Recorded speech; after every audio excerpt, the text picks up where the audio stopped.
isiqalo somthandazo wesabatha bandla elikhulu likaMenzuzi nomhlaba sesingene ehlonipheni mina enkulu yakhe uNhlobo bowethu uMenzuzi nomhlaba eqedeni kwakhe kwezenzi nomhlaba nezinto zonke emdumiseni odumisekayo nawe ndudu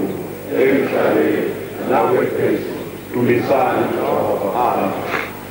besabeni uJehova zilwane ngezilwane ngcine imithetho yakhe anilobelayo noJehova ngincike uMoses ukuze kudumisa kwenu konke kuThixo emkhosi uma ningamdumisi ngemithetho yakhe awukuyamukela emthandazo yenu akasoze alethicela izibuso mangelele imithetho niyigcine ngiyancenga zilwane ngegama likaJehova inkosi gcinani umthetho kaJehova uJehova ngumalusi wami ngiweswela mina senziwa sakhe uyangelusa ebusuku nasemini uyavumela indebe zami ukuphatha igama lakhe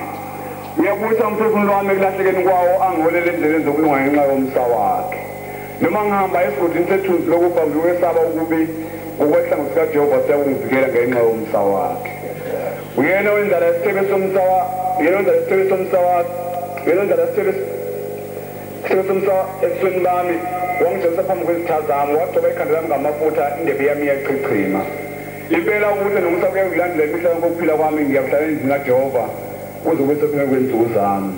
khumbula-ke ukuthi namhla wenza izimelano noJehova uNkulunkulu wakho sokuthi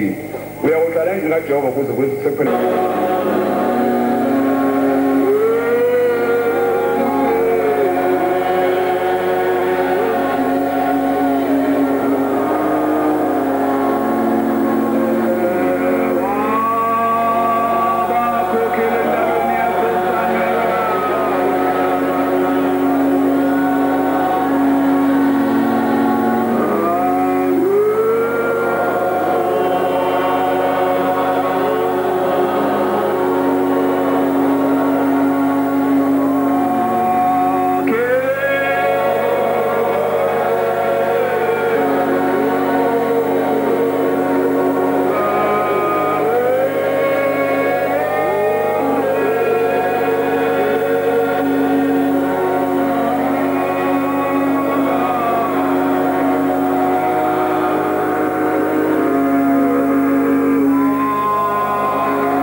Lingelela uphunge lihle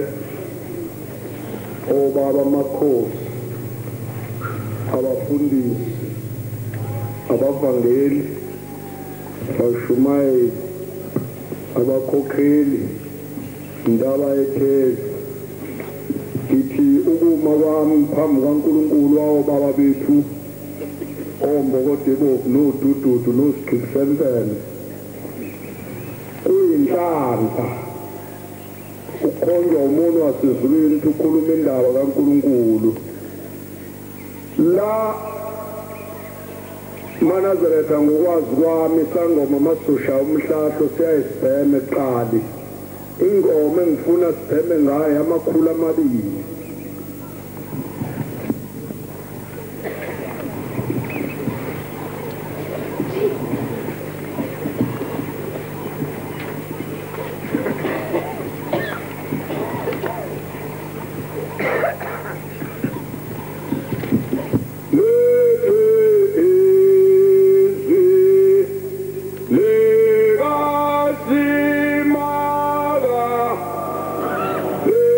Sima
kaJohani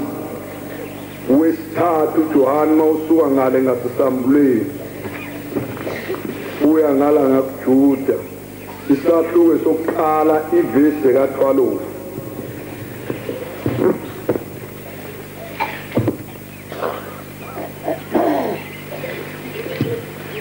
incwadi kaJohani wesithathu isahluko sokuqala ivesi ye12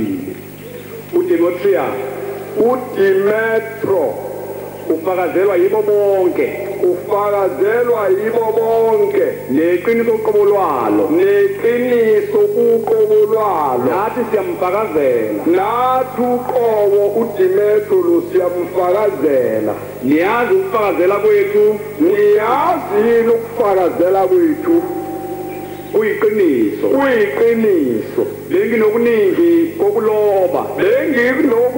engase nginilobele khona kepha ngikulobela ngeinki kodwa ngeke nginilobele ngoinki nangepeni ngiyethemba ngithi ngizakubona masinyane ngiyabonga la emsebenzini la ngisebenza khona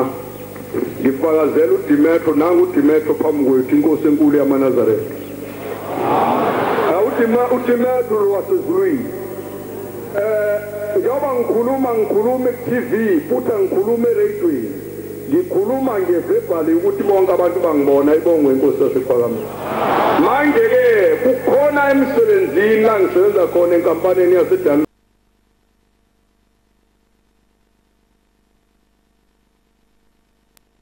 owala engqayizivele uthi kimi uNdlovu hawu weqilisa ngithi mina yebo Ndlovu uthi hawu usibanibani ke lo shembe uNkulunkulu wenu ngithi mina uthi ngiyamazi mina lo mfana ubethi mayifikile elanda imali ethunywe uyise yeplaza afikele kuthina afika shima lithi inhlangano ngithi mina phonga lokho uthi yena uNkulunkulu njalo ngithi uqobo lwakhe hayi-ke ngingamkhombisi ukuthi le nto ayikhulumayo ayingeni kahle emadlebeni ami bese ngiyithulela ukuthi ngakusasa ngimbizi ngikhiphe imali ephaketheni ngithi weNdlovu ake wenze nje nayi drink ngithenga ama-cans awu-2 we-Coca-Cola udizili sithi udizili ku-Coca-Cola ngimnike uNdlovu ayiphuze nangakusasa ngenze njalo ngathenga ilitha ngakusasa ngoba ngiyazi ukuthi yami imali iyathandaza yakhe ayithandazi wenze umhlola amaNazaretha wathelela uNdlovu wabuzwa yizwa angalazi kwabuzakala ukuthi uyalwazi uthingo lwenkosazana wathi uNdlovu angilwazi waseqhamuka inkosi igqoke ijazi elimhlophe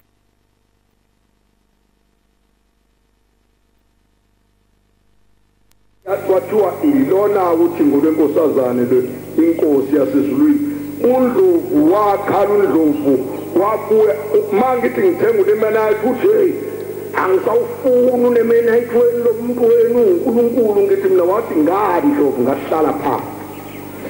wahlala phansi uNdlovu siyangichazela siyangixoxela yena uNdlovu ukuthi kwenzeka isimanga ngithengilele kwaqhamuka umuntu wangibuza ukuthi uyalwazi ukuthi ngolonkosazana ngathi mina ngilwazi kwase qhamuka ushembe lo wenu uyabona kwathiwa yilona uthingo lwenkosazane inkosi yasezulwini ngithi mina ngiyabonga Ndlovu manje mangithi ngithengile mina ngithi asiphuza asafuni ngingamncenga nakuthanga msukela Ndlovu ozosophuza hayi akasayingeni leyo makabonga uNkulunkulu incwadi uDimetro ngifuna niyidayijeste kahle lento manje ngikhuluma uDimetro ufakazelwa yithina kodwa hayi ngoinki nangepeni sifakaza ngqo ngoba uNdlovu ula enanda ngingambeka la ngithi shona wena Ndlovu ayibonke sasePhakamisa umuntu ke manazetha yini into engiyibukayo ukuhlakanipha njengenkawu inkawu ihlakaniphekayo yakehlelwa isimanga elilanga yagibela emthini lo muthi kanti useduze nomfula yayisimonwa ingwenya yabona umuntu umethu ingwenya usuke isilima sokuqala nesokugqibela yathi ingwenya hawu nayi inkawu sengathi ngake ngidle inhliziyo yayo nawu la nje bayifune yakhe inhliziyo nawu la nje bayifune yakhe inhliziyo bayifuna la nasemuva konje ngizokwenza njani ukuze ifike la yayisitshela ingane yayo awungisize kanje ake uhambe uyongitshelela inkawu lapha emthini ukuthi ayifike la khona ngizoyenza isiyo sengubo ayifike la uyitshela ukuthi ngigula kabi manje ngayibona nje ngizovele ngisile khona izokwehla emthini cha ngempela yafike yami ingwenya la yathi wenkawu inosebeni lwemfula ake wehla ngigulelwa uma kabi la uthe mayeke wakubona ngizovela sini awuna ayike cha yayisiyabuza inkawu ngoba phela ihlakaniphile yathi ngizongena kanjani emanzini ngoba ngikwazi ukubhukuda ngizongena kanjani emanzini ngoba angikwazi ini ukubhukuda yathi ingwenya cha uzobeletha la kimi kusho ingane lengwenya ethunyiwe yayisivele yehle emthini yasho phezulu yahamba ingwenya wathi masesenda nomfula yathi yaphahluka ingwenya ngoba ibhadile engqondweni yathi uyazi ukuthini bekuyingoba umama ekhula uthe mayike wathi inhliziyo yakho uzovela sini yayisiyabonda wangishela uthe mayike wathi inhliziyo yami uzovela sini yayisithi lalela-ke mana kancane uyazi khona iphutha elenzekile inhliziyo yami isale emthini la besigibele khona awuna isale emthini emva asibuyele emva siyilanda ingwenya ngoba vela inamqondo yayisiyawagwedla amanzi iphindele emva manje kuyolanda inhliziyo yenkawu yaneleda yathi gxilithi yathi hawu yathi usengayifela kunyoko lobo uthi uyagula yasinda isindiswe ingqondo yaba nomqondo wasezulwini ayibongwe inkosi la engathi ngisawumshumayeli evuka nathi kwafika umfana egqoka ikepisi-ke mina ngokwazi kwami aligqokwa umuntu okholwayo la kuphakameni ngoba leyigebengu sigebengu maso kubamba inkunzi siyalihudula silibeke la nogwayi futhi awubhenywa kuleli bandla ngoba abantu uma bezokubamba inkunzi baqale bafuna ugwayi qala sho njalo incwadi kaIsaya 50:11 ithi kunini eniphemba umlindi indaba yeni leyo hayi-ke uma sekwenzekile lokhu kwaba nenkulu inkinga ngoba abantu sebezozibika uthi lo mfana manje mshumayela ngicela ungisize ungithandazele ngithi mina yini kwenze njani manje bathi ngathatha isikhwama sentombazane ngithi mina bathi wena uthini wayesekhulumela phansi wathi cha sona ngasithatha wasithatha sasinamali phakathi sasino izihlabelelo 50:17 khona abantu bezokwazi ukuntshontsha into yasesihogweni sasino 10 rand phakathi ngithi mina pho mina ngenze njani ngithi ngicela ungithandazele ngoba iqala lingolosine ngithi mina ngiyithandazeli mina into ewuphumi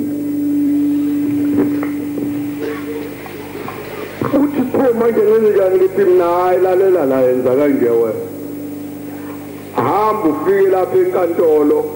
uvuma ukuthi wasithatha isikhwama sentombazane kodwa wawungeke usithatha ngoba uyibamba inkulu umthetho wakwaZulu ukuthi mawushela intombi mayike yakunikeza into ethize kusho ukuthi senivumelene wawungazi wena izobuya ikujikele ngale ibe seyiyakubona ngempela ngibosho ngathi hayi yakubosho phela sesitshela uhlende wahamba wayecaleni ngolosini ngiyambona futhi ngolosihlanu sisiguqweni sengizobonga ngiluwinile icala ngalamazwi wangitshela wona ibongo inkosi yini ke umqondo wakuphi wathi thina sihlale nenyanga ezulu inyanga ezulu ibizikhuluma izinto eziningi ngoba bese siyothe ngikuhleziwe phansi ikhuluma izinto eziningi uthi ubone ukuthi hayi sazi sasezulwini ingako nibahle ninje niphethwe yilomo ayibonge inkosi yasephakameni awufunde isihlabelelo 50 verse 17 ngipheka untontwa wena phela uyazonda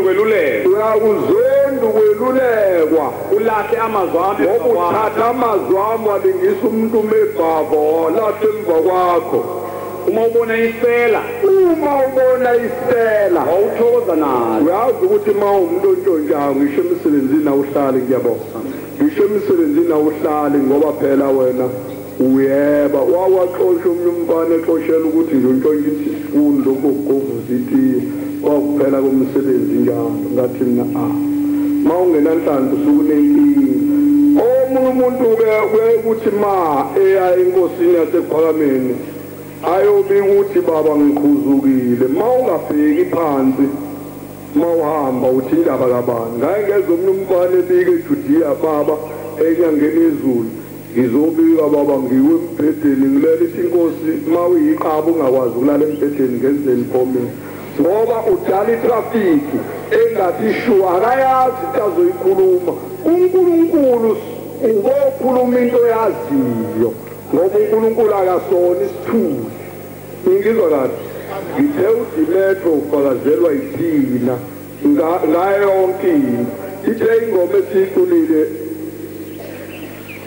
ithele ithizwi likaSimakade ningasebenzi nina abantu bakhe ngesabatha ivesi lesikhombisa lokugcina lengale lithi kuyinto enhle ukuhlonipha imini yenkosi la kwamaphumulo kwakukhona umavuthwa kaMeseli manje umavuthwa lo wayeyinkosi ebambela umtshingwa indaba enkulu-ke usethi kubantu abangalimi ngesabatha bavele bathi uyaganga umavuthwa thina sonti kaShembe ukuphela njena kasonti kaShembe bahlukane nathi kwathi ukuthela izinsizwa zakaMzobe ezazisebenza eGoli nezakaMsomi uma senzekile lento base bafika bona babophela izinkabi ngesabatha mabe ibophela izinkabi ngesabatha wabuza umavuthwa otheni yapho bafana bathi siyolima sonke kaShembe wathi ngiyobuza kuvunda ibhunda yabona ke masisho njalo kuwe sithi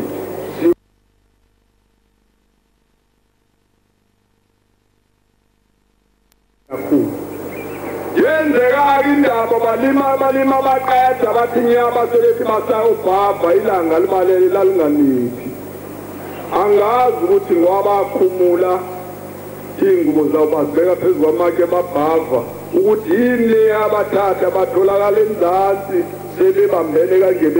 begonene sebefile ithi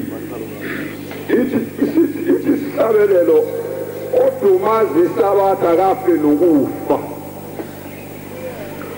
odumazi isabatha akafe nokufa sisho njalo umprofeti omkhulu wase-Afrika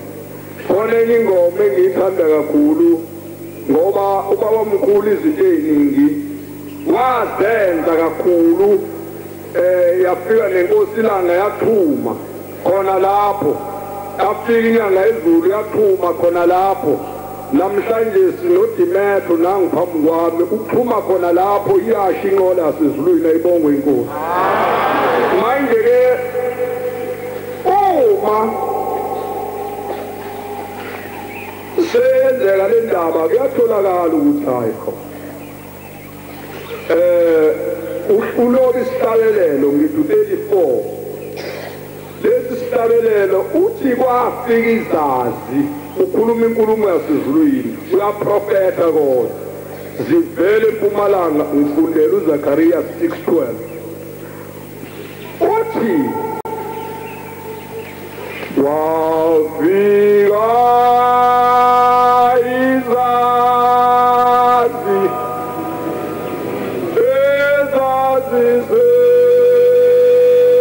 zephuma eMpumalanga nyawuzathi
bafika bathi yebo kulotshiwe kanjalo nawe phakama maqhuma sohlanga awusiyomncinyane ngoba kuwe kuyovela ababusi nayo indaba enkulu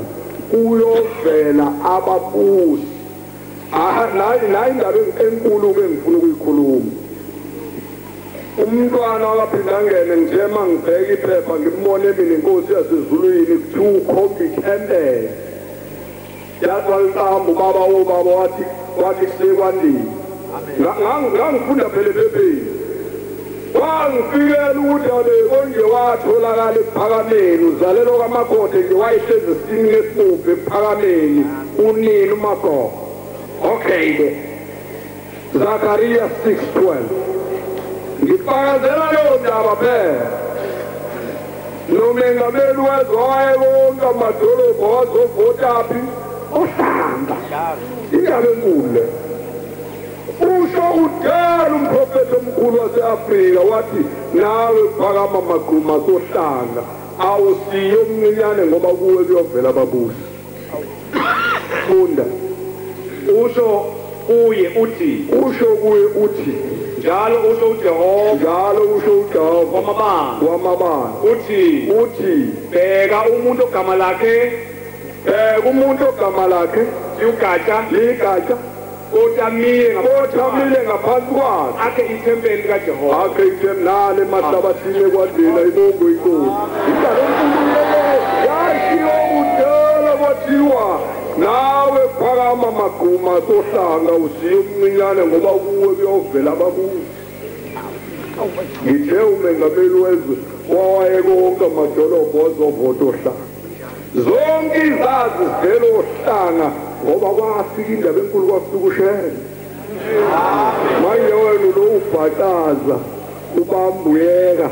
unenkinga lalelani lapho uthi kukuhlala kwethu la ebuhleni saphiwa inkosi la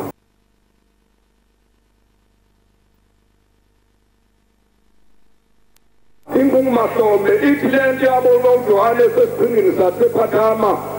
uthi bona mina namhlanje ngibona umuzi uleka ngamaketanga uyoshona kaKhasini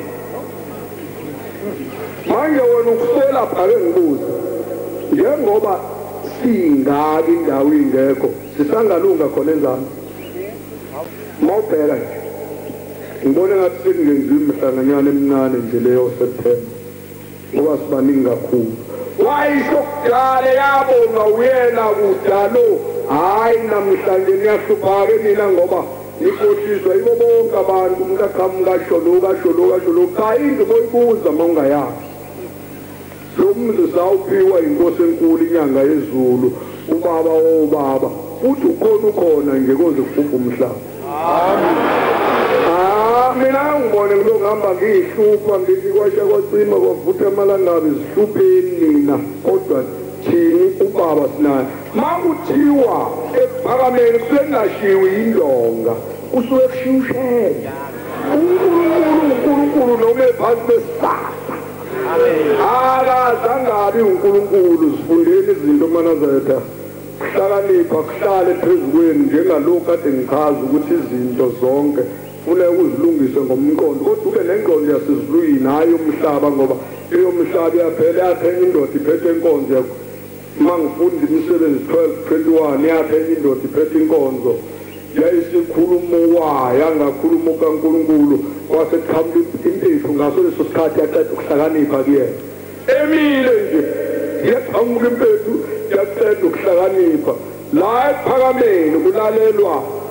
umuntu oyedwa sheme noma ngingagqoka amajazi ayisikhombisa uma nje nginganikhombi kushembe nginikhomba weyami indawo phuma uphele la ngoba indaba isebuhleni la kukhona khona ubaba wemphefumulo ngimbono umuntu kafisa ukuba ushembe kanti right ungawugqoka imijivasi ukwenza konke kodwa manje inkinga enkulu uzokwazi ukumukela imphefumulo yethu uma sidlula emhlabeni ngeke uzokwazi ingaki ingoma ngithi 2:34 ithi ikhuluma indaba khona indaba eyikhulumayo lengoma ka2:34 ithi wena ufanele ukubongwa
njengoba ngisho athi umuntu ushembena ubhalele eBhayibhelini Isaiah 60:5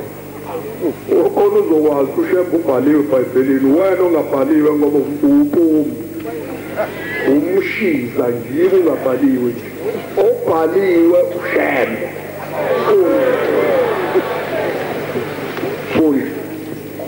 ubone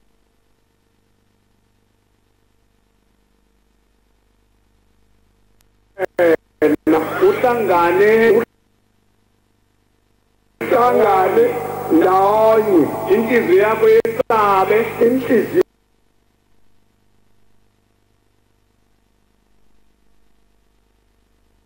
ubuningi bolwandle ukhule ngoba ubuningi bolwandle okholwa ushe ngwami isulwandle eThekwini khuleka izicuku zabe zize ziyokufikela sesesi lapha ngesonto edlule nomfundi Shabangu kwafika abantu baseTanzania bafuna ukubona ushembe qhubeka ubuningi bamakameli ngokusilelela izimbongolo zakwaMidiyani no-Efa bonke abakwaSheba bayofika balethi igolide nempepho mhlawumbe wena uselanja uyinekelela impepho kaJulayi bonke abakwaShembe bayoletha igolide nempepho ayibongo inkosi umbhalo 29 ivesi lokuqala ukuze ubone njengoba sihleli kuJulayi sihleli ngokusemthethweni futhi asihlabe emizini yethu njengoba kuJulayi nje soze siqala ukuhlaba ngo-Agasti ngoba kuhlatshwa kulo mzi phela. Ayibongwe inkosi.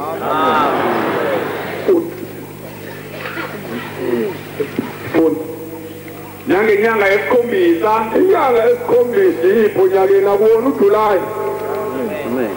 Nangenyanga yesikhombisa ngosuku lokuqala lwayo, ngosuku lokuqala nje lukaMdedela, uMdedela layikhaya wangena ngoLwesithathu ngosuku lokuqala lwayo manibe nomhlangano oyingcwele.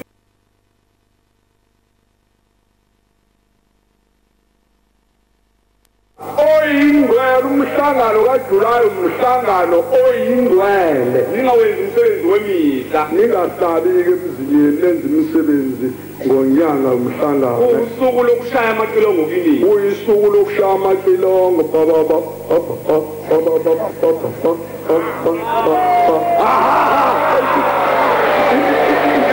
ngisho nje engisho ukuthi ngiyabonga mfumela, ayikho into uShembe ayenza ngokumbamba, yonke into uyenza ngokungcwela. Ibongwe inkosi yasePhalamende. Ayikho lento njengoba sihlezi eyicephwini nje isihlabelelo 149 verse 5 ukuze ubone sihleli ngokusemthethweni sabe kwaNkulunkulu. Isihlabelelo 149 verse 5 sihleli ngokusemthethweni phansi. noJesu abantu kade bahlale phansi bangahlali ezitulweni. Munye kuphela uhlala esihlalweni uphungelise. Hayi konke abantu. Indaba enkulu sinenhlanhla ephakamenanga amakhosi obaba bahlezi phansi, abafundisi bahlezi phansi, abavangeli bahlezi phansi, abashumayeli bathi nabakhokheli. Munye ohlala esihlalweni ubaba wobaba. Nama uwadedela umkakho wathetha nawe etafuleni, akusiyo umkakho lo unenkinga. Funda abalungileyo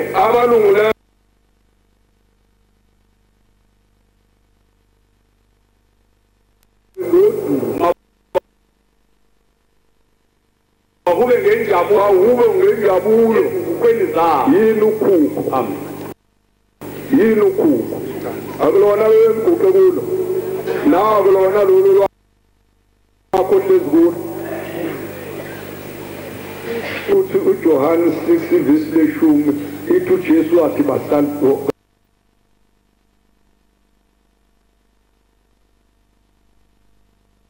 abantu babe baningi kakhulu. Ayibonge inkosi yasePhalamende. Engisho ukuthi lento esiyangazi ukuthi ungayifanisa nani emhlabeni. Izwe lonke wakhuluma umfundisi uSamora ngeli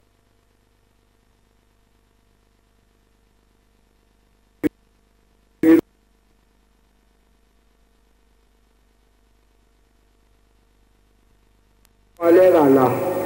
uyofika phi ngoba ngisho abasemajele bafuna uShembe. Ufundisa umthetho umemezela inkosi izokuyobhabhadisa eWestville prison.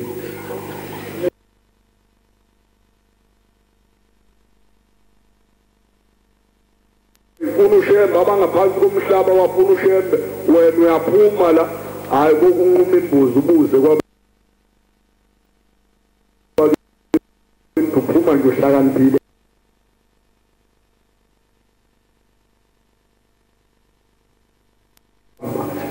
Awuhlakaniphile ngokugcwele bayokutshela ukuthi lento yezazi lento zasezulwini obona ngoba wonke umhlaba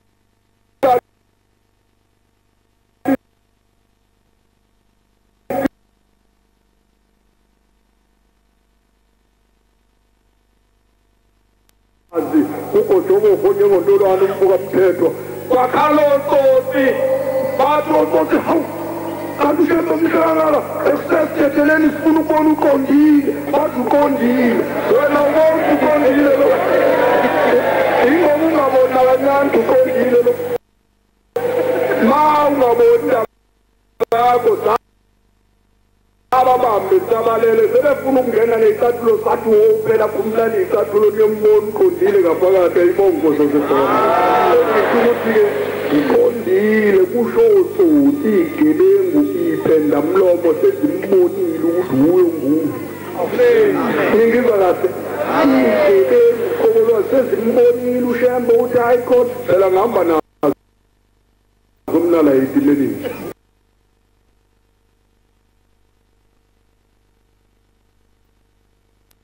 inkulu kakhulu ngithi mina ngiyabonga inkulu kakhulu lento yenu eningiyo ngithi mina hayi wozelani neno manje ngoba sesifikile isikhathi esashiwa uShembe bonke abantu bayogqoka ingubo emhlophe bonke abantu bayogqoka ingubo emhlophe wathi omunye umfundisi kimi awuphiliza mangithole wena nje esontweni lami washo nje ngemba wathi mangithole wena siyokuthengela imoto nendlu hlale khona ngithi mina ukulukhulu kakhulu umfundisi wami ngoba ngabona uphungelile ngathi phakame nasinayo inkinga inyama siyayidla konke kukhona sithandi nje sabafundisi sivamile ukuphuma siyodla inyama sinankinga ayibo inkosi esiphakameni manje mawuthi wena nizothenga imoto cha imoto enkulu yiyo le ngiyigibele yasezulwini manazethe angazi ukuthi singayifanisa nani lento ukuba nentshebe kwethu kuyinto enhle kakhulu ngoba noma amaphoyisa esesha abantu ayakuyeka ushef into yasesihogweni yaqanje sinyamele emkhumbane iqanjwa amadoda eqonywa amanye athi afuna ukuba nentshebe ngoba intshebe angazi waphazamisa amawenze njani afuna noma ungayishefa namhlanje uyishefa kusasa uthi uzama ukufana nomkakho ngeke ilo imilile njengoba uNkulunkulu kaphikile ngizwa kahle emakhona imila zonke insuku ngoba uNkulunkulu ngeke uzumphikise ngonile ngangasho lo umfundisi uphilisa abaningi abantu baye badingwena ayibongwe inkosi baba phungelise somnanisa baba obaba ngalawo mazwi ngicela ukwehlela ngenzansi ngibuyisele kwesihlalweni sasezulwini amen siyabonga amazwi amnandi esesiwathole kumfundisi wenkosi inkosi izimbusise